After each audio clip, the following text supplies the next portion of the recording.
Welcome to the If I Had More Time podcast at Mariners Church. This podcast series invites you into a casual conversation with our senior pastor, Eric Geiger, and our teaching team to hear a few helpful insights and truths they wish they had time to include in the weekend message. Be sure that you have listened to this weekend's message prior to listening to the podcast so you get the most out of our current series. We hope you enjoy it. Thank you guys so much for joining us for the If I Had More Time podcast today. I'm really excited for this week's episode. We have Eric Geiger, our senior pastor here, of course, and we have Ryan Sue, who is the lead pastor of Mariners Huntington Beach. So glad that you're here, Ryan. Glad to be here. Tell us a little bit about what's going on at Mariners Huntington Beach. What's God doing over there? Well, I love HB. I love our community. What's been so cool about our unique situation as being a marriage congregation is just our history. We've been there for such a long time. We have people who've been there since day one for over a decade for us as a congregation. That's awesome. And it's so cool watching people, even though we have that rich history, people continuing to meet Jesus, connect with this church, and plug in and use their gifts to just continue to bring more and more. And so it's so fun to watch. And just our location is beautiful. Where we're at, so close to Beach Boulevard, the 405. We're bringing in people from all over the place. So I love it. That's awesome. I love it. We did have a request for some cheats. Yeah, I want to hear some HB hacks for the people who are going to visit, from all our different congregations who love. I love going to the beaches in Huntington. They're so. Me too. Yeah. They're super wide, like the widest beaches. I think they're awesome. And they're always giving new sand every single year. It's like it's very Christian. It's being made new over and over again. That's right. But I want to give a shout out to you and thank you, man. You're doing an amazing job as lead pastor there, and this is super encouraging. I love seeing when this happens. But you started at Mariners as a volunteer, you were attending Mariners North Irvine, which we began, during the pandemic. That's that's kind of when you got plugged in, right? Yep. Early days, in 2021, and then came on staff, and then became the lead pastor at Mariners Huntington Beach. And man, we really in this last season have just seen God do amazing things at that congregation, and I'm really thankful for your leadership. I love hearing the stories of all God's doing, bringing people to Himself. People, like you said, finding their gifts, serving people, serving their community. Yeah, it's awesome. Yeah. Well, Eric, thank you for trusting me in the midst of the season. It's been so beautiful to watch Jesus do what only He can do. That's right. Only He can change your life. We have no power to do that. All right. So give us a bit of when's the best time to go to the beach in Huntington, in HB? And then give us the hack on, man, where do I park? What's the best spot to go to? What have you learned? For sure. So a couple things about the beach. One, our schools are still in session, basically until middle June. So summer doesn't truly start until 4th of July. So a whole lot of schools, we're Southern California. We have one congregation in Oceanside, but 6 of our congregations are in Orange County. This is what people always are surprised by this because it's really unique. Orange County, 34 different cities, 27 different school districts. So some of the cities share school districts, but obviously not all. But 27 different school districts, and many school districts in the last several years have started getting out of school earlier and earlier. They're done now. Yeah, but not HB. Yep. And HB's kind of known a bit as like, nah, this is HB. This is who we are. Yeah. We're old school. We're Main Street. This is just HB the way it's wild too. I was just recalling the last time I went to Huntington Beach was for a corgi day. Yes. Went with at Dog Beach. Yes. On our team, and I went just to watch a bunch of corgis on the beach. What is a corgi? A dog. I didn't know Queen's that. dog, yeah. It's a type of dog, and it was only corgis. All over the beach, all over the paths, everywhere. Yes. I brought Roscoe to the dog beach there. It's a blast. He loves his life. Yeah, it's a lot of fun. All right, give us sure. So summer. It's the late summer. It's a late start in summer. Yep. So our summer starts after 4th of July, essentially, and I avoid the beach for the entire month of July, just because there's tourists everywhere. Everyone's on break. Yep. So if you're okay just missing the month of July for the beach, enjoy other amazing things about HB. Go to the park. Go to the library. There's great things in HB. But if you want to go to the beach, go in August and park a couple blocks up from PCH. Walk. Parking's free at that point. And if you want a bonfire, show up on a Friday in the middle of the afternoon in August and you're fine. And then you get the fire pit and you keep it the rest That's of the right. day. That's right. Keep it the rest of the day. All right. Put your stuff there. You have a great You time. heard it from Ryan, and he enjoys living in HB. It's a love great it. beach to check out. That's right. It's true. We do love watching you pastor there. I mean, you're kind of just known among all of our staff. You set the example for what it looks like to really love the community that God's placed you in. It's so cool seeing how you and your wife Rebecca are pouring Yes. into your neighbors And your kids too. Your kids too. like inviting all their Oh my friends and That's going. true. people are coming to meet Jesus because your kids invited their kid. Like, Yeah, that's really it's beautiful, man. Awesome Hey, stories. those invite cards are so helpful for everyone from little kids to grown-ups. It's just such an easy invite, and my kids have gotten it. That's So thank awesome. you. It was such a great message this weekend. We just got to hear Eric teach the online message for week 2 in Yep. Colossians. This week's message is it's an incredible passage. We were talking about it before this. You could have done an entire sermon just on Colossians 1:15 Right. and then another on 1:16 and Yeah. another on 1:17. It's really rich. There's a Yeah. lot of depth in this one text. Yeah, did you have a hard time kind of getting it down to just what you decided to teach, or was it super clear from the beginning? Once I landed, I did a lot of prep and praying and looking at commentaries, and landed that the crescendo where I'm taking people is that Christ must have first place in everything. And so then just backed into all of these great descriptors of who Christ is, then leads us to that he needs to be the one who has first place over every part of my life. So that's just set the pace, because Yeah. I was moving towards that I knew I couldn't spend 12 minutes on Creator and 10 Yeah. minutes on Sustainer, that I Yeah. needed to click through. Yeah. But I didn't want to rush through. I just needed to have a pace through those amazing phrases and words, because I don't want to skip over them. They're just really beautiful. Right. And it is, just the whole passage, I wanted to stand and worship just after Yes. you read it, it really, Amen. it's awesome. And a great weekend.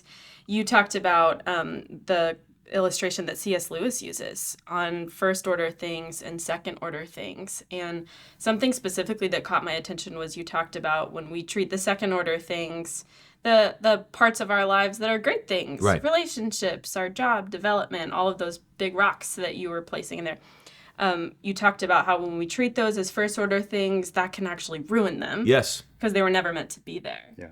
As pastors, as you guys have been shepherding people, what are you seeing that people are taking from that second order things place and putting it in first order? Yeah, that's a great question. And C.S. Lewis, when he framed life that way, all the second order things he talked about were really good things. Yeah. So it wasn't quote unquote sinful, evil things that he was saying second order. It was marriage, it was relationships and art and music and food and hobbies, blessings, basic good, common grace blessings that God has given. Now I'll answer, I'll say one in my own life, and then what I think is common, and then translate it to other people. I think the temptation is when we start to love a blessing so much that the temptation is to elevate that to a first order thing. Now, the answer, C.S. Lewis says in a completely different article, isn't to love the second order thing less. It's just to love the first order thing more. Yeah. So the answer isn't to look at your career or your marriage and say, I hate my marriage, I hate my career. That's holy because I need to love Christ more. So the answer is not to love the second order thing less. The answer is to love the first order thing, Christ, more. In my life, because it took us a long time for Kay to get pregnant, and we prayed, and I prayed, fasted, had people in our lives pray, fast, and then we wrestled with infertility for several years, and then Kay gets pregnant. I remember the early years of Eden, my daughter, who's now 16, it being so easy for me to make Eden my first order thing, because it started really pure. She's an answer to prayer. She's a walking answer to prayer. But I can then love her so much and make her which would ruin her. I mean, when a parent makes a child the number one thing the child then actually grows up thinking everything revolves around me. Yeah. What a really bad way to parent. Yeah. I mean, you teach that kid. That's a heavy burden for a kid to hold. Exactly. And they bear the weight of that parent's identity. Too much. You're literally putting on a 4-year-old kid or an 8-year-old kid or a 15-year-old kid. Yeah. It's on you for my parents to have life, true satisfaction in life. That is, so as an example of a second order blessing, if I make it first order, I'm disappointed because Eden can't fulfill that. But I saddle her with an expectation that she can't deliver on because she's not God. So when it comes to pastoring, I think, just based on my own sinfulness, I think I've seen it happen in a lot of ways. It can be someone who prayed for a certain career to happen and they get the career. It's a temptation to make that first order thing. A relationship, they so badly want to be married, they get married. The pastor who wrote, Isaac Newton, who wrote the book or the song Amazing Grace. Amazing John Grace, Newton. how sweet. John Newton. Yeah. Isaac Newton is the gravity guy. Gravity. There's gravity and there's grace. The gravity of grace. The gravity of grace. That sounds like a book title. Yeah, the gravity of grace. So who's it again? John Newton? John Newton wrote Amazing Grace. We've all sung that song. How sweet the sound, saved a wretch like me. Beautiful lyrics. There is a letter that he wrote a newlywed couple. And he was a pastor as well. And he essentially in the letter says, beware of idolatry. Be careful that now that you're married, that you don't make your spouse the first order thing, essentially he was saying. So it can be your child, it can be your marriage, it can be your career. These are all things that start really good. Yeah. But if you make them first order, you ruin them and they ruin you. Yeah, for sure. What I love about your message even as we're listening to it is that you brought us to Lewis and we get to see the totality of C.S. Lewis's life now that he's with Jesus, right? He talks about this, he writes this essay, and shortly after, a decade later, his own wife, at that point, that he married for a short period of time, passes. But because he knows first order things, his wife hadn't taken that place. And so he's able to grieve her properly and mourn her, but also recognize that Christ is still everything. That's right. Yeah. That's good. That's great. That's great insight. Yeah. This passage, it just, you talked about it, you called it the Christ hymn, which I want to get to, and you shared that it's one of the most important for people to really understand who Christ actually is, the character of Christ. One of them is Colossians 1:15, and it said, he is the image of the invisible God, the firstborn over all creation. You talked about that word prototype. Yeah. And then in the same passage, we're also seeing where Christ is also the creator. Right. And I'm confused. What do I do with that? Could you break down a little bit more? Yeah. I know there's more to what that word prototype actually means. So if you're brand new to the Christian faith and you read that verse and you haven't heard of the Trinity, God the Father, God the Son, God the Spirit, you're just reading that verse. You could conclude that Jesus was created. So firstborn over all creation. So he was the first one created. And then he's the creator. So who is Jesus? Is he the first one created or is he the creator? And what you know when you read the whole of Scripture is that Jesus was not created. So firstborn, understanding in that cultural context, it was not about being first in line. It was about rank and priority and preeminence. And really the word in the original language is the word we get prototype from. It's prototype. So Jesus being the prototype of creation he is the ultimate example for us. He's the only one who has lived as we should live. Yeah. He's the perfect man, but he's also the God man, which we get to later in the scripture. So the best way, and I try to explain this in the passage, in the sermon, the best way that passage makes sense to me is because prototype's used later as well. He's the firstborn from the dead. Well, clearly we know he wasn't the first resurrected from the dead because we know Lazarus. Yeah, John chapter 11, Lazarus. He Got it. He walked up to the tomb, the shortest verse in the Bible, Jesus wept. He wasn't crying because Lazarus was dead because he knew he could bring Lazarus from the dead, and he did. He's crying because Mary and Martha are at the tomb and they're crying. He's overwhelmed with the pain and grief of death that's happening in our world. But he says, Lazarus, come forth, and Lazarus walks out. So if it's about being first, Lazarus was first before Jesus being resurrected from the dead. But Lazarus isn't the prototype. Yeah. Jesus is the prototype. Because Jesus, when he was resurrected from the dead, he has a glorified body. He is now resurrected and brought into everlasting paradise where he rules and reigns over everything. And that is the prototype for us. So we will follow those steps as well. We will one day be resurrected from the dead, meaning we'll be with him forever. Yeah, that's beautiful. I love that we get to look at Jesus, look to Jesus. And as he continues to have a human body and have the scars he still does, he holds on to, we can just continue to trust him as he holds all things together. Yes. He's a prototype. He's the most important. And I'm so grateful we get to be reminded of that today. Yeah. That was, it's something that I had heard before, but I think maybe just something God wanted to remind me of was this idea of sharing in what Christ has also taken hold of, like of his glory, know, that we too will participate in that.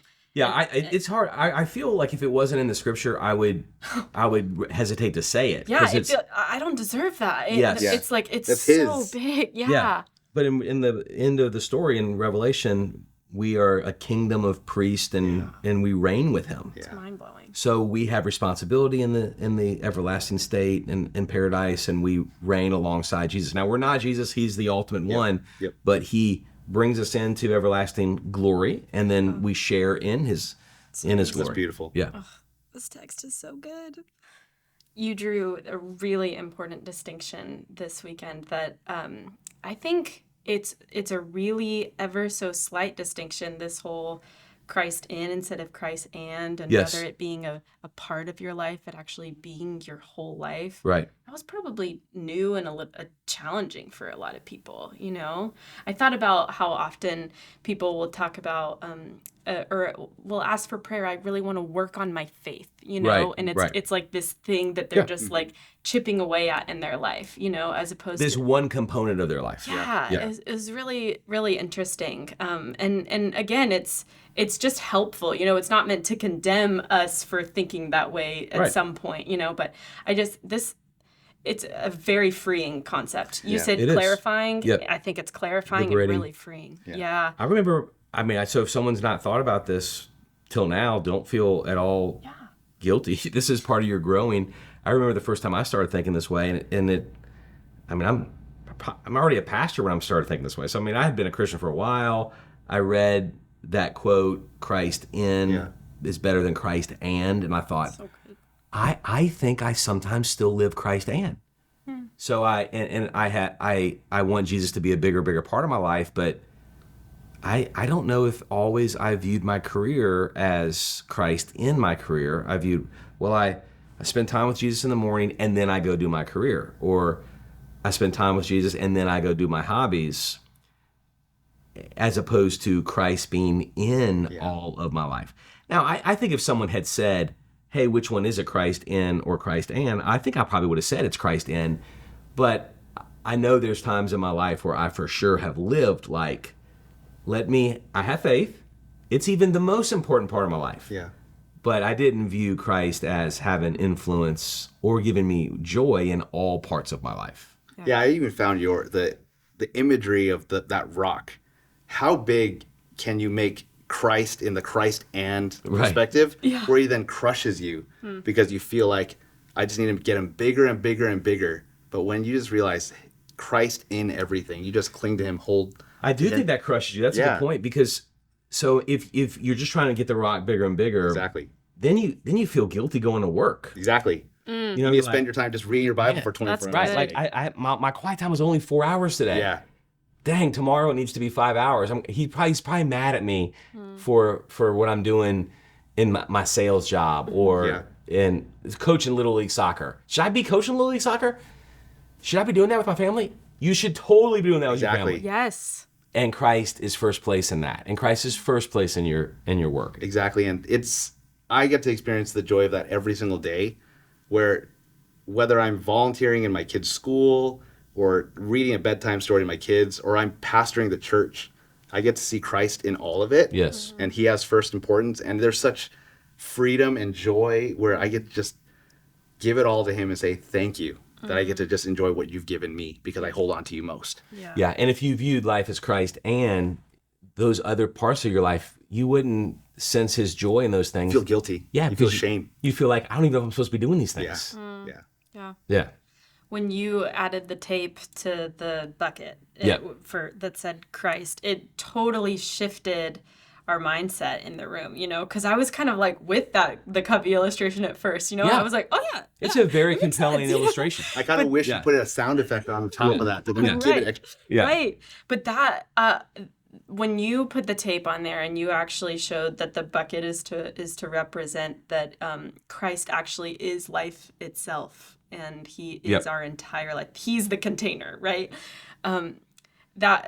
That for me was such a helpful illustration. Yep. I couldn't quite tell. Did you agree with Covey?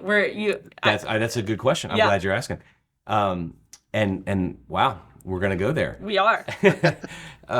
Okay, so because I know we have business leaders in our church who have, Covey's written some great, smart guy, great books, and I think he's the one who had like the quadrants of important, non-urgent, like a matrix. That wasn't Covey? I'm not your girl. I don't know. You don't know. I'm pretty sure it was Covey. And then you're the leadership guy. We'd be asking you. I think one of his kids wrote The 4 Disciplines of Execution, which is a great book on getting things done. So that whole family has really influenced a lot of leadership insight and has been really helpful. Do I think that Covey's illustration is helpful in thinking about priorities? Absolutely. Do I think it's Christian? No.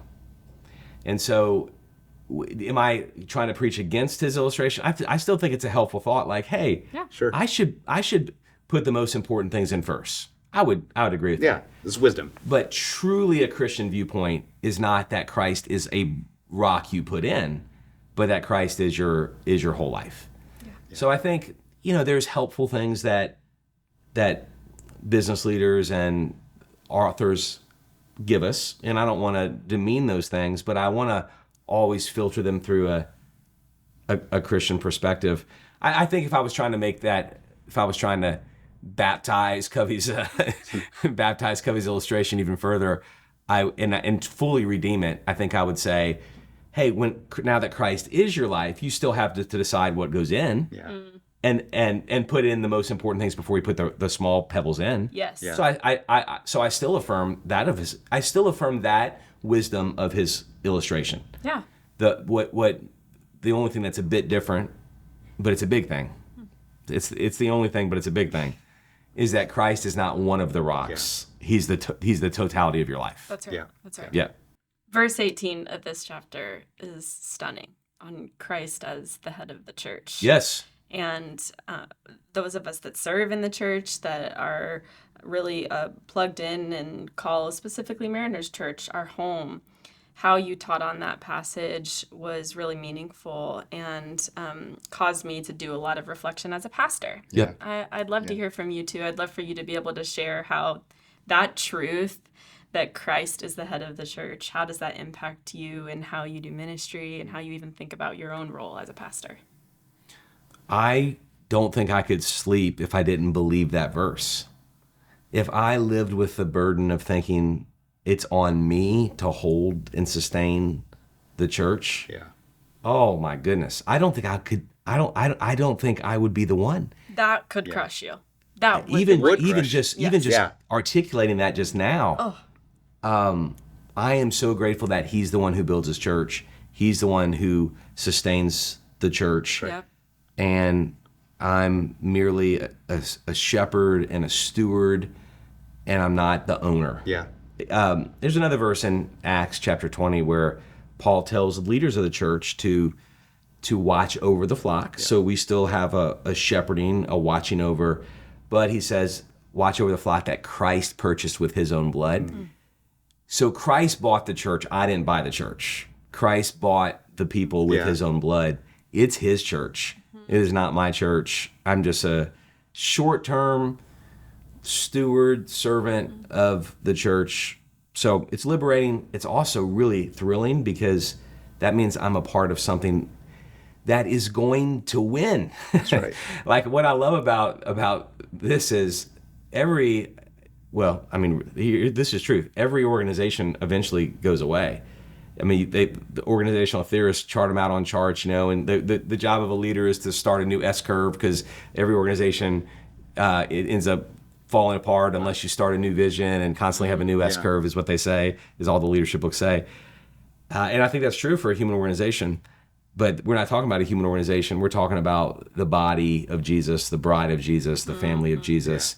You can't chart the church on one of those charts, because Jesus is going to keep his flock. He's going to keep his people. He's going to advance his kingdom till people from every tribe, tongue, and nation have been redeemed by Jesus. So I get to be a part of giving my life to the one, it's not an organization, the one body, the one group of people that is backed with a promise that Jesus is going to keep. Yeah, I love that. I think even if I were to go back a couple years when I started at North Irvine, so much of my story is just coming to Mariners being reminded, man, Jesus is the head of the church. Yeah. And I was just so welcomed and reminded and able to rediscover what it meant to be a pastor in light of Jesus as the head of the church. That it's not up to me, that I don't need to preach a better sermon, I don't need to counsel someone in a better way, or I don't need to say the special prayer a certain way. Jesus is with us in all of it. He's in control. Obviously, we do what we're supposed to do. We shepherd and we steward what God's given us well, but it's ultimately on him. Yes. And we trust him. Thank God it's on him. Yeah. Thank God. I do not want that on me. Yeah, that's right. Oh. Yeah. This is just the best. I love this passage. It's an I amazing think after passage. this Beautiful. podcast, I've decided this is going to be my favorite one of the series. Yeah. Oh, well, hope you guys enjoyed today. Ryan already informed me that he will only agree to do this once a year because he does not like podcasts. So enjoy hearing Ryan's voice till next While you year. can. Thanks for having me this year. Next June, we'll have Ryan on I again. love it. Thank you guys so much for joining us for the If I Had More Time podcast.